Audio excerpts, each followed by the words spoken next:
Let's paint a scene that may be familiar to many of you out there. You come home after a night on the town with the boys. You're drunk, hungry, and possibly tired, ready for the sweet embrace of sleep. You unlock the door, step inside, and clumsily take off your shoes at the front door to then slowly make your way up to you and your girlfriend's room. Oddly enough, the light is still on, and you know that she hates sleeping with the lamp on, so this perplexes you. As you make your way in, you see her turn to face you, her cheeks red with the rage as she lays it all on you. You're always spending time with them. You never spend time with me. When is the last time we went out? You never cared about me. Before you could even muster a response, she swiftly pushes past you and says she's going to her parents' house to clear her head. And after a few more insults, you hear her car screech out of the driveway. The next day, you get a call from her telling you that the relationship is over and that she'll be coming to pick her stuff up later that day. Upon her arrival, you try to talk her down and ask her why she is freaking out, only to have her call you abusive and negligent. What about the dinner you guys went on a few nights ago, or that ski trip you had planned in a few weeks? It doesn't matter to her. She's already made up her mind. To her, she was dating an abusive asshole the entire time, and those are the exact words she will use to recount the relationship to her friends and future partners. Just what the hell happened to all the good times you two shared? Was it all for naught? Is it possible for her to hate you immediately after being in a loving relationship? And most importantly, whose goddamn name was on that lease?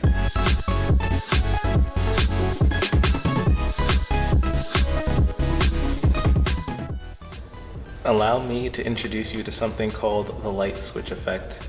And to help define it, I'll use a small excerpt from an article that I had read about it. Quote, "It doesn't matter that she was sending you love notes and texts a month ago. She has been unhappy for a long time now. It's not that she is discrediting all of the past good in their relationship. She actually believes it never existed." Unquote. To summarize, women use their emotions to determine their reality, so if you break up, you are making her feel bad. Therefore, you must be bad because that is how you are making her feel. And if you are bad, then she would never have loved you because she would never love someone as horrible as you. As such, she never loved you because you've always been as bad as you are now. This is pretty interesting to me because rewriting memories, at least for men, is quite difficult. I've never in my life heard a man reflect on a relationship and fail to acknowledge both the good and the bad parts. They might say something like, sure, she was controlling and manipulative, but she was also a really good cook, or something like that, to sort of weigh out the pros and the cons so that they can learn from the experience. But remember, women are entirely solipsistic, so they cannot possibly take responsibility for anything going wrong in their relationship. Did she cheat? Well, it wasn't her fault. You just weren't giving her enough attention. Did she physically abuse you? Well, if you just listened to her, she wouldn't have to break the bottle over your head. I can go on and on about these, but they're so common because women hate accountability. They hate feeling like they're the ones that messed up because they're biologically programmed to seek social validation. Therefore, if you are trying to make yourself as appealing to the crowd as possible, the last thing you want them to think is that you're flawed. This will definitely get them to kick you out of the group, which meant certain death for them since they can't hunt for themselves. This resulted in the dominant strategy being one of blame avoidance, because keeping the blame off of herself allowed her to successfully integrate into any crowd while avoiding the possibility of rejection, because to her and anyone else dumb enough to fall for her tricks, she is flawless. Now by itself, this wouldn't be too big of a deal. After all, it only takes effect after you two are done, so you won't even need to care about what she thinks of you anymore. However, in modern society, things are rarely ever that simple. You see, because she feels like you are a bad person, that means she will never want to have sex with you. But if you ever had sex during a relationship, then she clearly did not consent. Therefore, you raped her.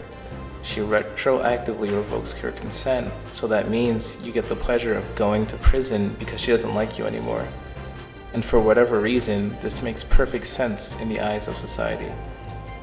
This is the primary reason I went MGTOW. I couldn't fathom what it would be like to be falsely accused of raping a woman. I mean, how do you even combat that? There's a reason our judicial system was founded on the principle of innocent until proven guilty, because it is insanely difficult to prove that you did not do something. Think about this scenario. Let's say you're accused of eating a pack of fruit snacks. If you didn't eat it, you could simply point to the fruit snacks and show that they are still there. But that could be waved aside by the opposition claiming that you replaced the old pack of fruit snacks with a new pack after eating it. What do you do then? The facts are seemingly on your side, yet somehow you're still spun out of your court. The same exact thing happens with rape allegations. There have been cases where evidence proving the man was innocent was thrown out simply because a woman would never lie about rape, right? Text messages? Well, she felt forced to tell you she had a good time unless you would rape her again. Audio or video recording of her giving consent? Well, during sex, she revoked it, but you didn't stop, so it became rape. There are even some women thinking that if they wake up one day and regret the sex they had years ago, it should still be considered rape.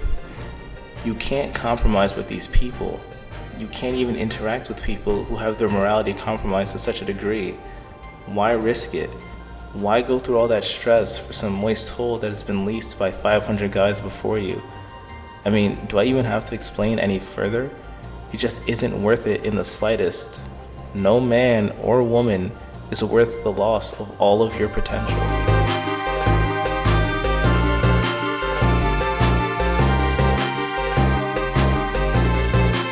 Thanks for watching this video. I'm finally back, as I've completed most of my move. I'm just waiting for my stuff to arrive so I can arrange my room. Until then, I can work on putting out content, so expect things to be relatively consistent for the foreseeable future.